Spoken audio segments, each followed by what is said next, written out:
Hello, everybody, and welcome to the Let's Talk podcast, the weekly podcast where I talk about anything that I want to, from music to movies to TV to sometimes even some sport and a whole bunch more.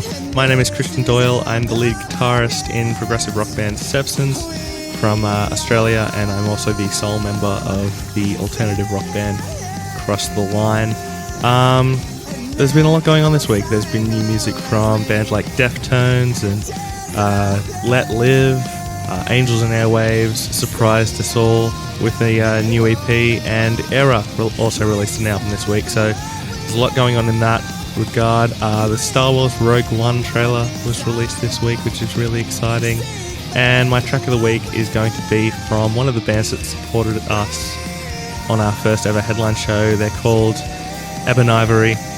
They're a really great band. They mix some progressive elements and some heavier elements really well, so I'm excited to show you a track off of their album. Starting off this week, we're going to talk about SEVSONS news, stuff that's going on with the band. So as I mentioned before, we had our first ever headlining show this week. It was on Thursday night. We played with a whole bunch of bands. A couple of bands came from a few states away to come play, and so we played alongside our friends in Genetics, who are a great instrumental prog rock band. Played the two guys from Ballarat and Victoria. They were Winfield and Ebonivory, and then we also played with another band from Sydney called Shinra. So it was a really good night. We had a great time, and as for our set, I couldn't be happier. I think we played the best show that we've ever played. We played a new song for the first time live. We actually don't have a name for it at the moment. It's just got a demo name of Mind Break, but it went over really, really well. More people showed up than I thought would. Thank you everyone who came out and supported our band. It meant a lot, and it really made the night really special. So it was a great show. And thanks to everyone once again. Now let's move on to some stuff that you people actually care about. Music news this week. Beartooth have parted ways with their drummer, Brandon Mullins. Beartooth are a great band. Their last album, Disgusting, was one of the best metalcore albums of the last 20 years. Caleb Shomo is an amazing songwriter, and there's a reason that I'm not really that bummed that their drummer is leaving.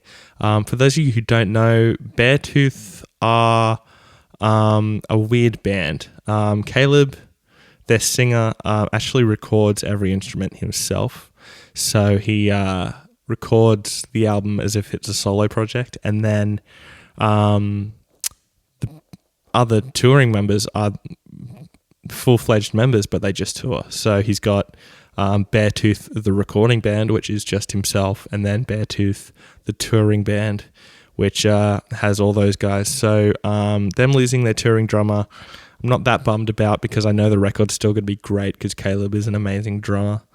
So that's why I'm not too bummed about it. They'll find someone else who can do it live. Beartooth aren't really known for being amazing live, so I think losing a drummer and getting a new one isn't going to be that big a deal. Architects have announced that they will be releasing a new single on April 11th. It'll come from their new album, All Our Gods Have Abandoned Us, which will be out in a few months. The single's going to be called Gone with the Wind. They released a short teaser for it, and it looks like another incredible song. The video looks really interesting as well, so I'm really excited for that song. Their last song that they released was incredible and a perfect way to kick off that album, so let's just hope this one does the same thing. It seems a bit of a softer one, so it'll be really interesting to listen to that one. Saosin have released a second single from their upcoming album. It's called Racing Toward a Red Light. I really liked their last song they released called The Silver String. It's an incredible song, and Antony Green once again delivers on the vocals. This new song, Racing Toward a Red Light, is a much heavier song than Silver String. Lots more screaming, not a lot of melodic passages, pretty much just the chorus, but it really shows both sides to that band, and shows exactly what Antony Green can do. So it was a really good song, not as good as Silver String for me, but really, really enjoyable to listen to. Yeah, and I really can't wait for this album. I think it's going to be incredible. It's the first Saosin album with Antony in a very long time, so really excited for that, and keep your ears out. letlive have come back and released a new single. It's the first single from their upcoming album. The song is called Good Mourning America. Mourning is spelled Mourning, and you can tell why when you listen to this song. The album is going to be called If I'm the Devil. It's going to be out on June 10th, and I really can't wait. I've never hugely gotten into letlive.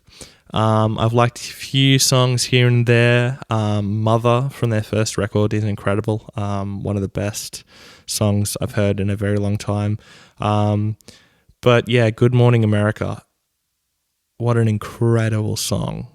So much soul in it while still having that heavy punch. And Jason Butler, their vocalist, just shows exactly what he can do and why he's one of the best rock vocalists in the world right now. And he proves that both in the way he sings and in his lyrics, which are so inspiring. I love that so many bands are starting to talk about the police brutality in the US at the moment. Issues are doing it on a new song they've got coming from their new album called Blue Wall. And now letlive have released Good Mourning America, which is just all about how everyone should be treated equally, and how cops in the US just seem to discriminate incredibly badly against anyone who isn't white. So you really need to go check this song out. It's incredible. The chorus is just the most catchy thing you'll hear all day. So go check that out. letlive's new song, Good Mourning America. And finally, in singles, Good Charlotte have released the second single from their upcoming album. It's called 40 Ounce Dream. And this just sucked all the anticipation for this album right out of me, to be honest. When Good Charlotte released the first single from this album last year, it's called Makeshift Love. I'm not sure if it was last year or this year, but when they released that, I was like, wow, this is really cool. It's like early 2000s pop punk.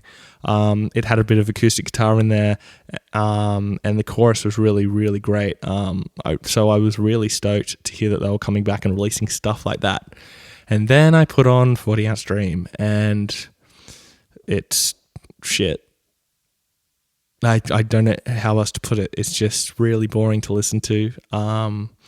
It's just a pop song. There's nothing interesting going on. The guitar playing is really boring. The drumming's really boring. The singing's really boring. It's incredibly predictable, and you know exactly what's going to happen from second to second to second, which is really disappointing because Makeshift Love really gave me a lot of hope for the upcoming album, and this one's just sucked it all back out. So really disappointing second single from Good Charlotte. Hopefully the rest of the album is more towards the Makeshift Love direction than the 40 Ounce Dream. All right, on to album reviews for this week. This week, Angels and Airwaves surprised everyone by releasing a new EP titled Chasing Shadows. Now, Angels and Airwaves are an interesting band lately. Most bands will, be very upfront with what their product is. And Tom DeLonge, ever since leaving Blink, has been very questionable with his choices. Because I was a huge fan of The Dreamwalker when it came out last year. I'm pretty sure it came out, if not the year before. And I loved that album. It was exactly the sound I wanted from Angels and Airwaves, and exactly what I wanted Tom to be doing. And then last year, he released an EP under the Angels and Airwaves name called In Nightmares, which was just a whole bunch of ambient sound. Like 4 tracks of just ambient sound, and then after he released it, said it was soundtrack for something he was doing. And I hated that I'd paid this money to get a whole bunch of ambient sounds that had no purpose, and I just had no interest in listening to. And so I was very skeptical going into this EP because I thought it was going to be the same thing, and I was pleasantly surprised from the first song. The first song is called Overload, and it is absolutely incredible. Sounds like it comes straight off out of the Dreamwalker. Such a huge amount of catchy melody and inventive songwriting on him and Ilan Rubin's part. And I loved it, and I was locked in. And then, unfortunately, the other 3 songs on the EP don't really stand up to that first song. That first song is just so incredible. It really should be last on the album, because I'd probably be giving it a much higher rating if it was, purely because after coming out of Overload and into the next song and the rest of the EP, it just kind of trails off, which is unfortunate. The last song on the EP is also pretty good. It's a longer song. It's more ballady, but not using acoustic guitars or anything. But Overload is incredible. The rest of the album is just kind of... They don't really offer up anything special, and they're not that inventive. They're kind of more generic and not really interesting to me. So, unfortunately, I have to give the EP as a whole a 2 out of 5. And the 2 is purely for Overload. You need to go check that song out. It is a 5 out of 5 song. It's a brilliant song. So if you're looking into getting the EP, get it purely for that song. So, yeah. Up next, we have the new album from Deftones called Gore. Now, I'm going to start off this review by saying Deftones have never been my kind of style of music to listen to. I've tried my hardest to get into them, listening to White Pony, listening to Around the Fur, listening to a whole bunch of their albums, and I've never really been able to vibe with them that well. I don't know why that is. It just hasn't really happened for me. So I really wanted to try with Gore. I knew I was going to be reviewing it for you guys, so I needed to be able to give it a fair review, look at it as a bunch of songs rather than this isn't really what I'd listen to. I'm not enjoying this. I wanted to review it as a outside perspective, saying if you're a fan of this, you will like it. So the first time I listened to it, that was exactly what I thought. I thought, this isn't really my thing, but I'm sure Deftones fans will like it. And then I just kept wanting to listen to it. And I don't know why that is. It kept getting put on, and it's grown on me, and it's grown on me, and it's grown on me, and I now think it's a really, really brilliant record. It's really interesting. It's really experimental. Chino really shines a lot on this record, and so does Stephen Carpenter, which is odd because he came out a couple of weeks ago talking about how he didn't really like the direction of the new album and wasn't really that invested in it, and everybody was talking about how he's going to leave the band when that was never true. And he even later came out and said he was really only talking about one of the songs. So his riffs and guitar playing on this album are incredible. Sometimes the riffs take away from the vocals that are that good. Like, you just want to keep listening to those riffs. And Deftones on this album really master the intro to a song, because every intro on this album is incredible. Hooks you in straight away. The only thing that really kept pushing me away was Chino does some weird things on this album. He really experiments with his voice and uses it way more as an instrument than he does as just singing melodies. There's not a heap of screaming on this album. It's a lot more clean singing. But there were a few songs on the first listen that I was like, yes, this is sick. And one of those is the first track, Prayers/Triangles. That song is incredible. I've heard some people say this album doesn't really have a lot of choruses, and I disagree with that highly. I think it has so many huge choruses. I just didn't vibe with it the first time, and I think that's a Deftones thing. I think from what I've heard, you have to listen to it like 9 or 10 times to really start to get it and really get into it, and that's what I've done. And this album has really grown on me, and it's gotten into my top 10 of the year so far now, and it's going up that list higher and higher every time I listen to it because I just keep really, really enjoying it. And the musicianship on the album is incredible. The band are really connected. You can tell that they really understand where each other is coming from.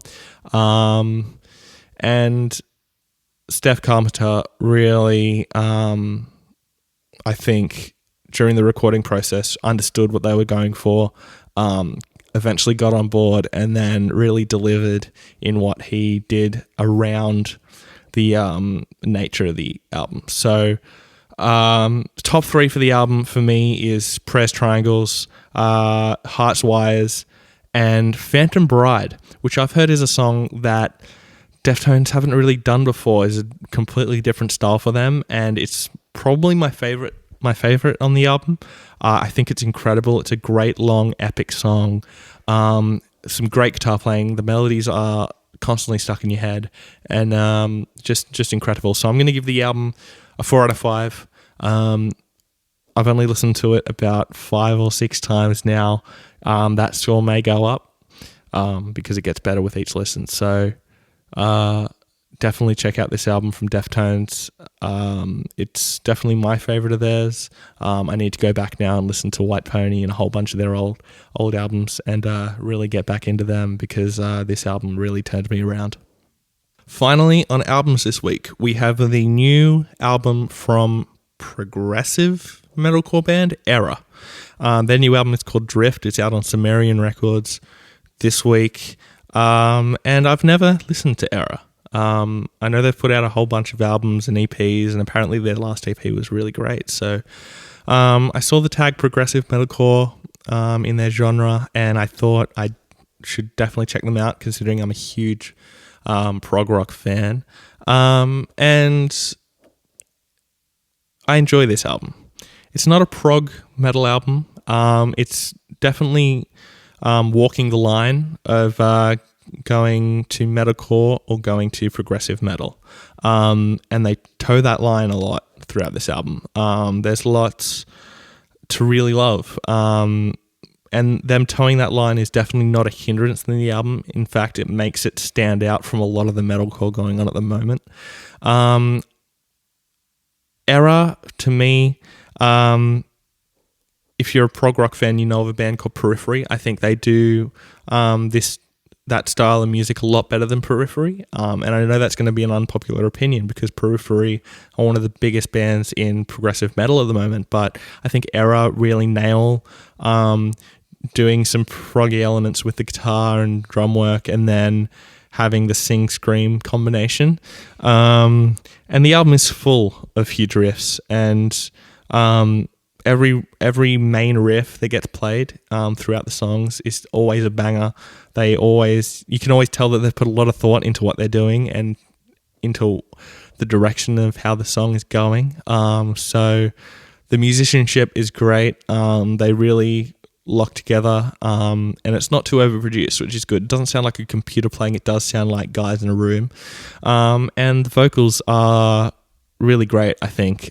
He has that typical metalcore singing voice, but like I said about the Word Alive's album, he uses that differently to everyone else. He goes into his lower register a lot, and when he goes into his high register, he adds some grit to it to really make it sound like he's meaning what he's saying.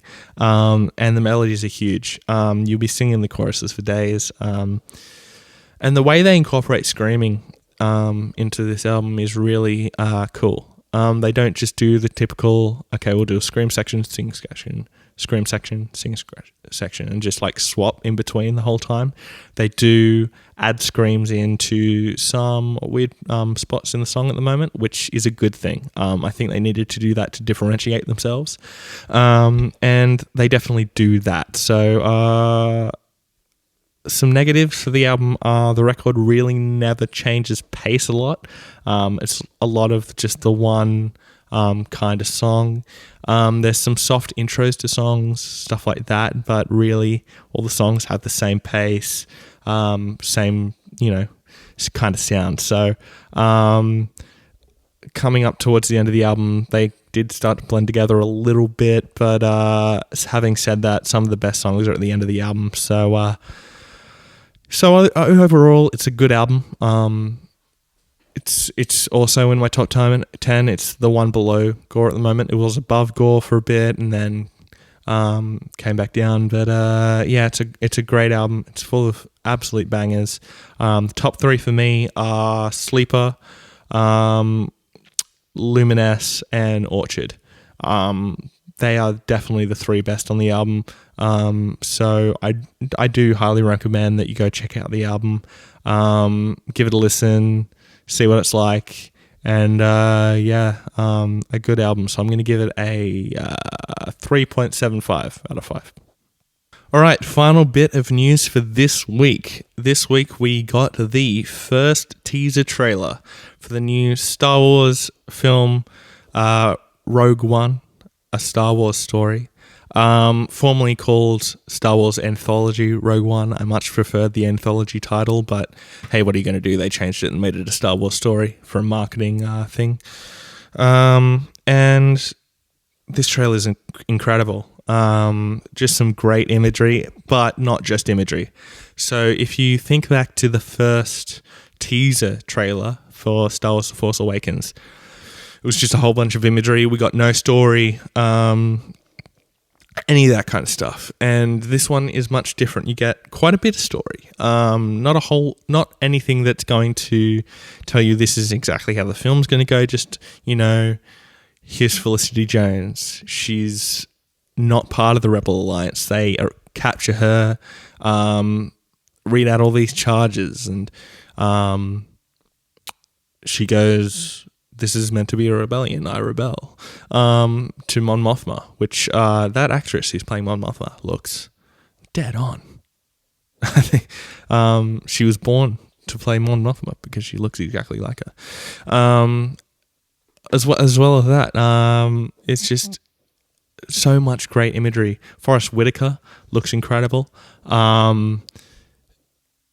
Seeing the AT-AT walkers in a tropical location and just shooting down rebels is a great thing. You get to see a dark figure. It could be Darth Vader with a hood on.